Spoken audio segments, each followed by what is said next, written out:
नमस्कार साथियों, कैसे हैं आप लोग। उम्मीद करता हूं कि आप सभी लोग अच्छे से रह रहे होंगे और आपकी तैयारी भी बेहतरीन तरीके से चल रही होगी। तो साथियों, वीडियो में आगे बढ़ने से पहले यदि आप चैनल पे पहली बार आए हो तो सबसे पहले हमारे चैनल को सब्सक्राइब कर लो, साथ में बेल आइकन को प्रेस कर ऑल नोटिफिकेशन का बटन क्लिक कर देना, ताकि अगली बार कोई भी वीडियो डालूं, कोई भी इन्फॉर्मेशन डालूं, कोई भी लेक्चर डालूं तो सबसे पहले नोटिफिकेशन आप तक पहुंचे और आपकी तैयारी और बेहतरीन तरीके से संभव हो सके और आपके अंदर और नॉलेज में इम्प्रूवमेंट आ सके। तो चलिए, आज हम लोग बात करने वाले हैं। यदि आपने हमारे थंबनेल को देखा होगा तो निश्चित तौर पे क्लियर हो गया होगा कि हम लोग आज बात करने वाले हैं एडवर्ड हैलेट कार के द्वारा लिखी गई किताब इतिहास क्या है उसके बारे में। तो ध्यान रखिएगा, यह वीडियो उन सभी छात्रों के लिए है जो यूजीसी नेट की तैयारी इतिहास विषय के साथ कर रहे हैं, या फिर वैसे छात्र जो इतिहास में रुचि रखते हैं, या फिर वैसे विद्यार्थी, वैसे लोग, वैसे स्टूडेंट जिनको नॉलेज सीकर हैं, वो जिनको नॉलेज प्राप्त करना अच्छा लगता है, वह भी इस वीडियो को देख सकते हैं। यदि आप इस कैटेगरी में नहीं हैं तो प्लीज़ आप वीडियो को यहीं पर रोक दीजिए, यह वीडियो आपके लिए नहीं है, आप अपना समय बर्बाद मत कीजिए। तो चलिए फिर हम लोग वीडियो की शुरुआत करते हैं। तो चलिए साथियों, किताब का नाम है इतिहास क्या है। इसके हिंदी एवं अंग्रेजी दोनों वर्जन के बारे में बात करेंगे। इन दोनों में क्या अंतर है और अनुवाद यदि किया गया है तो इसमें क्या अनुवाद के साथ न्याय किया गया और कौन कौन सी चीज़ों को शामिल नहीं किया गया है। आपको हिंदी वाला ईएचकार क्यों पढ़ना चाहिए और अंग्रेजी वाला ईएचकार क्यों पढ़ना चाहिए, ठीक है। तमाम तरह के सवाल हैं। तो चलिए, इससे पहले मैं आपको बता दूं कि यदि आप यूजीसी नेट की तैयारी करते हैं तो आपको निश्चित तौर पे आप प्रीवियस ईयर का सवाल उठाकर देखिए। आप वापस लौटिए और प्रीवियस ईयर का जब आप सवाल उठाएंगे तो निश्चित तौर पे प्रत्येक साल, लगभग प्रत्येक साल इनसे कोई ना कोई सवाल ज़रूर पूछा जाता है, स्पेशली हिस्टोग्राफी वाले चैप्टर में। तो हिस्टोग्राफी हमने आपको अब तक चैनल पे नहीं पढ़ाया, उसके लिए बहुत सारे डिमांडेड भी आ रहे हैं कि आप उसको हिस्टोग्राफी को सबसे पहले कवर कीजिए। तो हम लोग बहुत जल्द हिस्टोग्राफी को कवर करने वाले हैं। अभी उसी की तैयारी में ही हूँ, मैं खुद तैयारी करता हूँ। आपको पढ़ाने से पहले मैं पढ़ता हूँ, चीज़ें हमारी पढ़ी हुई बहुत सारी चीज़ें याद है, लेकिन ध्यान रखिएगा, एक अच्छा स्कॉलर वही होता है, एक अच्छा टीचर वही होता है जो आपको पढ़ाने से पहले भी मेहनत करता है। तो मैं जब आपको पढ़ाता हूँ तो उससे पहले मैं 3 घंटे, 4 घंटे, 5 घंटे उस टॉपिक को पढ़ता हूँ, उसके बाद फिर मैं आपको पढ़ाता हूँ। पढ़ने के पीछे मुख्य पर्पस ये है कि एक तो हमारा चीज़ें जो बहुत सारी चीज़ें क्लियर नहीं है वह भी क्लियर हो, उसके अलावा नए कंटेंट जो कि नई चीज़ें मैं सोचता हूं कि मैं कौन उन नए चीज़ों को लाऊं ढूंढकर जो आपके एग्जामिनेशन में पूछा जा रहा है और हम आपकी ज़्यादा से ज़्यादा मदद कर सकें। तो चलिए, आज फालतू बात वो सब नहीं करेंगे, डायरेक्ट आते हैं बुक रिव्यू पे, बात करते हैं किताब के बारे में। देखिए, ईएचकार की किताब कितनी महत्वपूर्ण किताब है, यदि आप नेट का एग्ज़ाम दिए होंगे तो आपको निश्चित तौर पे पता होगा, और नहीं किए हैं और यदि आप नेट करना चाहते हैं या फिर आप नेट कर चुके हैं या फिर आप पीएचडी कर रहे हैं तो आपको तो यह किताब पढ़ना ही चाहिए। और यदि आप पीएचडी कर रहे होंगे तो आप किताब पढ़े भी होंगे, कई सारे ऐसे छात्र होंगे जो किताब को पढ़े भी होंगे। देखिए, इस किताब में क्या शामिल किया गया है। सबसे पहले मैं हिंदी वाले की बात कर रहा हूँ, ठीक है। हिंदी वाले किताब में दरअसल 6 चैप्टर को शामिल किया गया है। देख सकते हैं आप, यहाँ से 6 चैप्टर हैं, इनको इसमें शामिल किया गया है। तो आप चलिए, चैप्टर पे चर्चा करने से पहले हम लोग यह जानते हैं कि ईएचकार दरअसल हैं कौन, ठीक है। तो पीछे में इन्होंने दे रखा है कि ईएचकार का पूरा नाम है एडवर्ड हैलेट कार, ठीक है। एडवर्ड हैलेट कार एक बहुत बड़े हिस्टोरियन हैं और उन्होंने दुनिया की एक फेमस किताब लिखी जिसका नाम है व्हाट इज हिस्ट्री, इतिहास क्या है। पहले अंग्रेजी में ही आता था, अब हिंदी में भी छपता है ट्रिनिटी प्रेस से, ठीक है। ट्रिनिटी प्रेस से, जो कि लंदन का प्रेस है, वहाँ से छपता है। दरअसल यह मर्चेंट स्कूल, ठीक है, मर्चेंट स्कूल एक लंदन में है, वह लंदन के ही प्रोफेसर हैं, लंदन में कैम्ब्रिज कॉलेज में, ठीक है। ट्रिनिटी वहाँ पर एक कॉलेज है, ट्रिनिटी कॉलेज, जो कि कैम्ब्रिज एक जगह है, वहाँ पर कैम्ब्रिज जगह में वह लोकेटेड है, वह लंदन विश्वविद्यालय के अंतर्गत आता है। तो वहाँ पर यह इतिहास विभाग के प्रोफेसर हैं और इन्होंने 1916 से लेकर के 1936 तक फॉरेन डिपार्टमेंट ऑफ ब्रिटेन के अंतर्गत काम भी किया है। उसके अलावा 1936 में कहता है कि फॉरेन डिपार्टमेंट से इन्होंने रिज़ाइन दे दिया। उसके बाद यूनिवर्सिटी कॉलेज ऑफ वेल्स में इन्होंने अंतर्राष्ट्रीय राजनीति में, ठीक है, इंटरनेशनल राजनीति में, इंटरनेशनल पॉलिटिक्स के प्रोफेसर बने, ठीक है, और उन्होंने इस किताब को लिखा। चलिए अब चर्चा करते हैं कि इस किताब में दरअसल है क्या। देखिएगा, इतिहासकारों के बारे में आपको जानना जरूरी है, आप इसको निश्चित तौर पे इनको जानिए। भारत के जितने भी इतिहासकार हुए हैं उनके बारे में आप जानिए, उन्होंने कहाँ से पढ़ाई की है, कौन सी पढ़ाई की है, उसके अलावा उन्होंने किस टॉपिक पे रिसर्च किया है और उन्होंने कौन कौन सी किताबें लिखी है। इससे सवाल बहुत ज़्यादा पूछे जाते हैं हिस्टोग्राफी वाले सेक्शन में, और यदि आप इतिहासकार को पढ़ोगे तो हिस्टोग्राफी को समझने में बहुत ज़्यादा मदद मिलेगी साथियों। देखिए E.H. कार का एक बहुत फेमस स्टेटमेंट है, उससे मैं आपको रूबरू करवाता हूँ। स्टेटमेंट क्या है? The facts are like fish. कहते हैं कि तथ्य जो होते हैं वह मछली की तरह होते हैं। On the fish mongers slab, यानी फिश जो मछलियों को मारने वाला है, उनका जो तालाब है, उनका जो स्लैब है, उसमें मछलियों की तरह फैक्ट हैं। और इतिहासकार क्या है? फिश मॉन्गर की तरह, एक हिस्टोरियन मछली मारने वाला की तरह है, मछुआरा की तरह है। उसके बाद कहते हैं द हिस्टोरियन कलेक्ट्स देम, यानी हिस्टोरियन उन फैक्ट्स को कलेक्ट करते हैं, संग्रह करते हैं। टेक्स देम होम, उन्हें घर ले जाते हैं। And कुक्स and serves them. देखिए इसको हिंदी में आप समझिए, हिंदी में यदि आप इसको समझेंगे तो बहुत ही ज़्यादा यह इंटरेस्टिंग है। यह कहते हैं कि एक इतिहासकार एक मछुआरा की तरह होता है, जो तालाब में पड़े मछलियों को, जैसे पूरे दुनिया में फैक्ट्स पड़े हुए हैं, हिस्टोरियन क्या करते हैं? फैक्ट को कलेक्ट करके अपने घर ले जाते हैं। बिल्कुल उसी तरह से एक मछुआरा जैसे अपने तालाब से मछलियों को पकड़कर घर ले जा रहा है। उसके बाद देखिए, मछुआरा का अर्थ यहाँ पर हिस्टोरियन समझिए और मछली का अर्थ फैक्ट समझिए। ऐसे कोरिलेट एक दूसरे को एक जगह पे रखकर देखिए, उसके बाद आपको चीज़ें समझने में ज़्यादा सहूलियत होगी। अब देखिए, फैक्ट बिल्कुल उसी तरह से मार्केट में पड़े हुए हिस्टोरियन उसको अपने घर ले जाते हैं, उसके बाद उसको धोते हैं, उसको पकाते हैं, और उसके बाद उसको पकाने के बाद आपको सर्व करते हैं खाने के लिए। जैसे मछुआरा करते हैं, मछली को घर ले जाना, उसके बाद उसका सारा चीज़ उसको साफ़ करना, उसके बाद भूजना, उसको बनाना, पकाना, उसके बाद वह आपके सामने परोसते हैं। उसी तरह से हिस्टोरियन फैक्ट को दुनिया से चुन कर ले जाते हैं अपने घर, उसके बाद उसको धोते हैं, साफ़ करते हैं, उसके बाद उसको पकाते हैं और आपके सामने आपको पढ़ने के लिए, जैसे आप किताब में पढ़ते हो तो वह क्या करते हो? किताब के रूप में आपको सर्व करते हैं। तो दरअसल इतनी इंटरेस्टिंग बात E.H. कार ने ही की है अपनी किताब में। आप अंग्रेजी वाले वर्जन को पढ़ोगे, और देखो यह किताब को ज़रूर पढ़ना, मेरा पर्सनल ओपिनियन है कि यह किताब आपको निश्चित तौर पे पढ़ना चाहिए। और यदि आपके माइंड में इस तरीके की बातें आ रही है कि मैं किताब का प्रचार कर रहा हूँ वगैरह वगैरह वगैरह, तो बकवास की बातें आप नहीं सोचिए, ठीक है। मेरा यूट्यूब चैनल अभी उतना बड़ा नहीं हुआ है और मैं यह सब काम करता भी नहीं हूँ। पिछली बार मैंने स्पेक्ट्रम और बिपिन चंद्रा के बारे में बताया था। तो मैं किसी भी प्रकाशन से और किसी भी राइटर से किसी तरह का कोई भी पैसा नहीं ले रहा हूँ। मैं आपकी बेहतरी के लिए बता रहा हूँ कि आपको निश्चित तौर पे पढ़ना चाहिए, क्योंकि मैं भी पढ़ा हूँ और मैं अभी भी पढ़ता हूँ। इसको लगभग 8 से 10 बार मैंने पढ़ा होगा E.H. कार को, और अभी भी पढ़ता हूँ तो नई नई चीज़ें सीखने को मिलती है। तो देखिए, इस किताब को यदि आप पढ़ोगे तो हम लोग हिंदी वाले किताब के बारे में बात कर रहे थे। हिंदी वाले में क्या है? सबसे पहले चैप्टर में इन्होंने दिया है इतिहासकार और उसके तथ्य, हिस्टोरियन एंड देयर फैक्ट्स। उसके बाद समाज और व्यक्ति, सोसाइटी के बारे में इन्होंने बताया है, समाज एवं व्यक्ति के बारे में। उसके बाद इतिहास, विज्ञान और नैतिकता, यानी इतिहास का साइंस के साथ, मोरालिटी के साथ क्या संबंध है। उसके अलावा इतिहास में कार्य कारण संबंध। यदि आपने फिलॉसफी को पढ़ा होगा तो एक फिलॉसफी है कि इस जगत में, इस दुनिया में कोई भी चीज़ अकारण नहीं है, यानी बिना कारण का कोई कार्य नहीं है। तो इतिहास में कार्य और कारण का क्या संबंध है, उसके बारे में इन्होंने बहुत विस्तार से चर्चा किया है। एकदम निश्चित तौर पे आप पढ़ोगे तो मज़ा आ जाएगा। आपने अब तक नहीं पढ़ा है तो निश्चित तौर पर आपको पढ़ना ही चाहिए। उसके बाद देखिए, फैलते हुए क्षितिज, यह लास्ट का चैप्टर, यानी टोटल 6 चैप्टर हैं। 6 चैप्टर में इन्होंने बताया। ध्यान रखिएगा, इसमें इन्होंने जिन जिन किताबों की बात की है उन किताबों से बहुत ज़्यादा सवाल पूछा जाता है। दरअसल आपको किताब का नाम दे दिया जाता है और आपसे राइटर का नाम पूछ लिया जाता है।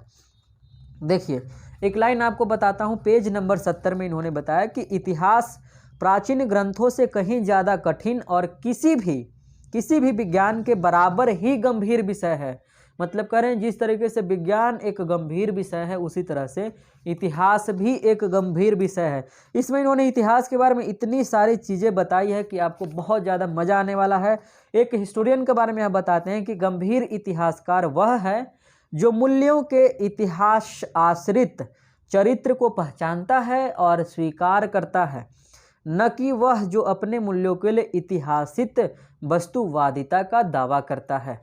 ठीक है, इसमें और सारे पॉइंट है। देखिए एक बात और बताता हूं मैं, पेज नंबर 61 में इन्होंने कहा है कि इतिहास के विद्यार्थी के लिए हर प्रश्न के उत्तर में यह कहना कि ईश्वर की मर्जी है। आप समझ रहे हो? देखो आप कई सालों से इतिहास पढ़ रहे हो, बहुत सारे लोग कई सालों से पढ़ रहे हैं, लेकिन बहुत सारे लोग इस किताब को नहीं जानते हैं। मैं भी नहीं जानता था। ठीक है, मैं जब अपने ग्रेजुएशन के सेकेंड ईयर में गया, फर्स्ट ईयर के लास्ट फेज में, तब हमारे प्रोफेसर थे पटना यूनिवर्सिटी में, उनका नाम था प्रोफेसर डेजी नारायण। उन्होंने पहली बार इस किताब के बारे में बताया था और उसी साल हमने किताब खरीदा था। तो लेकिन फर्स्ट ईयर, सेकेंड ईयर और थर्ड ईयर, ठीक है, यह लगभग 2 से 3 साल तो यह किताब ही समझ में नहीं आया। मैंने 2 बार 3 बार 4 बार पढ़ा। यह किताब को समझने के लिए एक बार नहीं, कम से कम 2 बार 3 बार 4 बार पढ़िए, उसके बाद बहुत इंटरेस्टिंग लगेगा। देखिए एक लाइन दरअसल यह कह रहे हैं कि इतिहास के विद्यार्थी के लिए हर प्रश्न के उत्तर में यह कहना कि यही ईश्वर की मर्जी है, यह उचित नहीं है। जैसे आप कहते हो ना, कोई घटना घट जाती है आपकी लाइफ में, तो आप बोलते हो कि ईश्वर की यही मर्जी थी, तो वो कहते हैं कि एक इतिहास के स्टूडेंट को ऐसा नहीं बोलना चाहिए, यह बिल्कुल ही उचित नहीं है इतिहास के विद्यार्थी के लिए। उसके बाद कहता है कि जब तक हम दूसरों की तरह पार्थिव घटनाओं और मानवीय नाटक को अच्छी तरह सुलझा और समझ नहीं लेते, तब तक हमें व्यापक विवेचन की ओर अग्रसर नहीं होना चाहिए। ठीक है, उसके बाद देखिए एक पॉइंट और है, आप इसको लिख लीजिएगा, बहुत मजा आने वाला आपको। इतिहास ऐसा ताश का खेल है जिसे जोकर के बगैर खेला जाता है। अब सोचो, आप इतना दिन से इतिहास पढ़ रहे हो, आप इस तरह के लाइन सुने हो? इंटरेस्टिंग। यदि आपने नहीं सुना है तो आप कमेंट बॉक्स में मुझे ज़रूर बताना। ठीक है, और यदि आप पहली बार आए हो तो चैनल को जरूर सब्सक्राइब करना। यहाँ पर बहुत सारा चीज़ मैं आपके लिए इंटरेस्टिंग फैक्ट लेकर के आते रहता हूँ और बहुत सारी नए नए चीज़ों पर भी बात करता हूँ। ठीक है, तो क्या है, इतिहास एक ताश का खेल है। और आपसे सवाल पूछ दिया जाए, एग्जामिनेशन में ऐसे सवाल आते हैं, जैसे E.H. कार ने बहुत फेमस डिफिनेशन दिया है इतिहास के बारे में कि history is a dialogue between past and present. History is nothing but a dialogue between past and present. इतिहास केवल अतीत एवं वर्तमान के बीच का संवाद है। अब देखिए, भूत एवं वर्तमान के बीच का संवाद को ही इतिहास कहते हैं। कई लोग कहते हैं सामाजिक परिवर्तन को इतिहास कहते हैं, जिनका जैसे होता है, लेकिन E.H. कार का जो बातें हैं वह बहुत सारी चीज़ें अलग अलग है। अब देखो एक लाइन इन्होंने बोला है इतिहास विज्ञान और नैतिकता में। कहते हैं कि गुरुत्वाकर्षण के सिद्धांत से यह सिद्ध नहीं होता कि वह खास सेव, एप्पल पेड़ से नीचे ही गिरता है, बल्कि हो सकता है कोई उसे डोलची में, डोलची आप समझते हो, आप गांव के आदमी हो तो डोलची समझते होगे, नहीं समझते हो तो आप ऐसे समझो, डोलची एक होता है जिसमें हम लोग सब्जी वगैरह गांव में लाते हैं या फिर कोई सामान उसमें रखते हैं, तो डोलची में उसको लपक ले। देखिए आप इस लाइन को पढ़िए, यहाँ पर इन्होंने कहा है। ठीक है, इस तरह के लाइन आपसे एग्जामिनेशन में पूछ दिए जाते हैं और आपसे पूछा जाए कि आप बताओ कि इस तरह का स्टेटमेंट या निम्न कथन निम्नलिखित में से किस इतिहासकार का है या किस किताब में इस बात को शामिल की गई है। हिस्टोग्राफी इसीलिए समझ में नहीं आता है बच्चों को, क्योंकि वह हिस्टोग्राफी को पढ़ते ही नहीं हैं, वह केवल इतिहास को पढ़ते हैं। और मैं कह रहा हूँ कि इतिहास को तो पढ़िए ही, इतिहासकार को भी पढ़िए। जैसे आप बिपिन चंद्रा की किताब को पढ़ते हैं तो आप यह भी पढ़िए कि बिपिन चंद्रा हैं कौन, उन्होंने किस चीज़ पर रिसर्च किया है और किस तरह के हिस्टोरियन है, वो किस तरह के लेखन कला शैली है उनकी। क्या वो मार्क्सवादी हैं, क्या वो उपाश्रयवादी हैं जिसको सबाल्टर्न कहते हो, क्या वो फिर कम्युनलिस्ट हैं, क्या है वो नेशनलिस्ट हैं। इस तरह के कई सारे इतिहास लेखन हुए हैं, वो किस में है। ठीक है, और देखिए कहते हैं कि वर्तमान को अतीत की रोशनी में देखने का अर्थ है अतीत को वर्तमान की रोशनी में देखना। अब देखो बहुत बड़ी बड़ी लाइन है। वर्तमान को अतीत की रोशनी में देखने से देखना का अर्थ है अतीत को वर्तमान की रोशनी में देखना। इतिहास का कार्य है वर्तमान और अतीत के म्यूचुअल रिलेशंस को, पास्ट एंड प्रेजेंट के म्यूचुअल रिलेशंस को संबंधों के माध्यम से दोनों की ओर गहरी समझ, डीप अंडरस्टैंडिंग प्रस्तुत करना। ठीक है। उसके बाद कहते हैं इतिहास जितना समाजशास्त्रीय होगा और समाजशास्त्र जितना ही ऐतिहासिक होगा, दोनों के लिए बेहतर होगा। देखो इसमें बहुत सारी बातें, मैं कितनी सारी बातें बताऊं, यह बातें अधूरी हो जाएगी। एक बरी नाम के हिस्टोरियन हुए हैं, ठीक है, बरी, BARY, बरी ने एक लाइन कहा है कि इतिहास एक विज्ञान है, न कम न ज़्यादा। यानी कि बरी ने कहा है कि इतिहास बेसिकली एक साइंस की तरह है, या साइंस से किसी भी एंगल में कम नहीं है और किसी भी एंगल में ज़्यादा नहीं, यानी कि साइंस के इक्विवेलेंट है, बराबर है। उसके बाद इन्होंने बहुत सारे जो चैप्टर लिखने के बाद लास्ट में जो बिब्लियोग्राफी दिया है हर एक चैप्टर के अंत में, उसमें यह जिन जिन राइटर को शामिल करते हैं उन राइटर के क्वेश्चंस, उन राइटर से डायरेक्ट आपसे सवाल पूछे जाते हैं UGC नेट के एग्जाम में। यूनिट 10 में आप देखना वहाँ पे शामिल किया गया है। यूनिट 10 में आपके पास सिलेबस है तो आप निकाल कर देख लो, वहाँ पर हिस्टोग्राफी को शामिल किया गया है। और यह किताब को आप पढ़ेंगे तो निश्चित तौर पर इसमें से 2 से 4 सवाल आपसे मिलने वाले हैं। इसके अलावा और हम लोग बात करते हैं फर्स्ट चैप्टर में इन्होंने बताया हिस्टोरियन और उनके फैक्ट के बीच में क्या क्या संबंध हैं। आप पढ़ोगे तो आपको समझ में आएगा कि एक हिस्टोरियन कैसे किसी फैक्ट को कलेक्ट करके लाता है और आपको पढ़ने के लिए आपके सामने प्रोवाइड करता है। उसके बाद दूसरा चैप्टर को पढ़ोगे समाज एवं व्यक्ति, तो उसमें इन्होंने समाज के बारे में बताया है कि समाज और व्यक्ति के बीच में क्या म्यूचुअल रिलेशन है और कैसे वो व्यक्ति हिस्टोरियन बनता है, कैसे वो समाज को देखता है, ऑब्जर्व करता है, चीज़ों को समझता है, महसूस करता है और फिर वह लिखने जाता है तो वह अपने अंदर की चीज़ों को भी उसमें शामिल करता है और आप उसके अंदर की भी भावनाओं को इतिहास के माध्यम से पढ़ते हैं। तो समाज और व्यक्ति के बीच में क्या संबंध है इसके बारे में उन्होंने थर्ड चैप्टर में बताया है, सेकंड में। उसके बाद थर्ड में बताया इतिहास, विज्ञान और नैतिकता, यानी हिस्ट्री और साइंस और मोरालिटी के बीच में क्या म्यूचुअल रिलेशंस हैं। जैसे अभी बताया हमने बरी का, उसी चैप्टर से बताया कि बरी ने कहा कि इतिहास न विज्ञान से किसी एंगल में कम है न ज़्यादा है। तो यह दरअसल उसी चैप्टर का लाइन था। और उस चैप्टर को पढ़ने के बाद देखो लास्ट में आप जाओगे बिब्लियोग्राफी में तो अपने कॉपी में नोट्स में एक एक किताब के नाम को और राइटर के नाम को शामिल करना।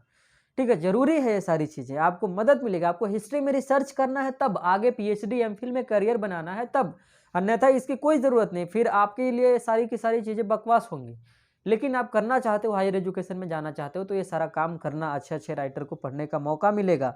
और यदि आपको कोई किताब पढ़ने का मन कर गया और आपके पास वह किताब नहीं है तो आपको हम PDF में उस किताब को उपलब्ध करवा सकते हैं। आप मुझसे ज़रूर संपर्क करना, ठीक है, उसके लिए मैं मदद करूंगा। अब मेरा मेल ID चैनल के लास्ट में दिया हुआ है, आप वहां से जाना, मेल ID को निकालना और मुझे डायरेक्ट मेल करना। बीच में किसी भी सोर्स की ज़रूरत नहीं है, डायरेक्ट आप बात करो।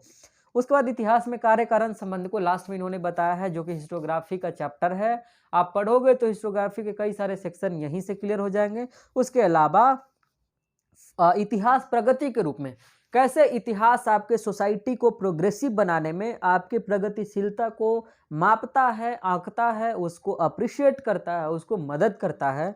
उसके अलावा फैलते हुए क्षितिज, जो कि लास्ट का चैप्टर है, इसमें इन्होंने चर्चा किया है कि इतिहास लिखने के लिए हम लोग किन किन चीज़ों की मदद लेते हैं। हीगल के बारे में चर्चा किया है, मार्क्स के बारे में चर्चा किया, नहीं जितने दुनिया के बड़े बड़े स्कॉलर हैं उन सब के नाम के बारे में चर्चा किया है। तो EH कार किताब क्यों पढ़ना चाहिए आपको, यह निश्चित तौर पे आपके मन में एक मैप बन गया होगा कि इसमें कौन कौन सी चीज़ें शामिल की गई है और आपको क्यों पढ़ना चाहिए और पढ़ने के बाद क्या फ़ायदा होने वाला है। उसके बाद देखिए, तो हिंदी की बातें थी, अंग्रेजी में भी सेम बातें की गई है, लेकिन अंग्रेजी में थोड़ी सी एक्स्ट्रा बातें हैं। वह बात दरअसल यह है कि इसमें इन्होंने, देखिए यह किताब दरअसल था हिंदी वाला, वह अनुवाद किया हुआ था और अंग्रेजी का जो किताब है अनुवाद किया हुआ नहीं है। जैसे अंग्रेजी का कंटेंट आप यहाँ पर देख सकते हो। आप इस किताब को लेना चाहते हो तो यह पेंगुइन हिस्ट्री पब्लिकेशन से छपता है, यह 499 रुपये की किताब है। ठीक है, 499 रुपये की किताब है। इसमें दरअसल इन्होंने शामिल किया है introduction by Richard J Evans. ठीक है, रिचर्ड जे इवान हिस्टोरियन, उन्होंने इसके इंट्रोडक्शन को लिखा है। ठीक है, उन्होंने इसके इंट्रोडक्शन को लिखा। इंट्रोडक्शन में भी बहुत अच्छी अच्छी बातें की है, इसलिए मैं सजेस्ट करूंगा कि हिंदी एवं अंग्रेजी दोनों किताब को पढ़ो, ठीक है, और ज़्यादा मज़ा आएगा। हिंदी को पढ़िए एक बार, अंग्रेजी को ही पढ़िए, अंग्रेजी को ही पढ़िए, हिंदी को भी पढ़िए, दोनों भाषा में पढ़िए। बाइलिंगुअल बनने की कोशिश कीजिए साथियों। यदि आपको हायर एजुकेशन में जाना है तो आप अंग्रेजी को पढ़िए, आप उसको इग्नोर मत कीजिए। अब ये सोच करके नहीं कि हिंदी मेरी मातृभाषा, हिंदी में तो ये कर लेंगे वो कर लेंगे। देखिए, अच्छी अच्छी जो किताबें इतिहास की वो आपको हिंदी में उपलब्ध ही नहीं होगी।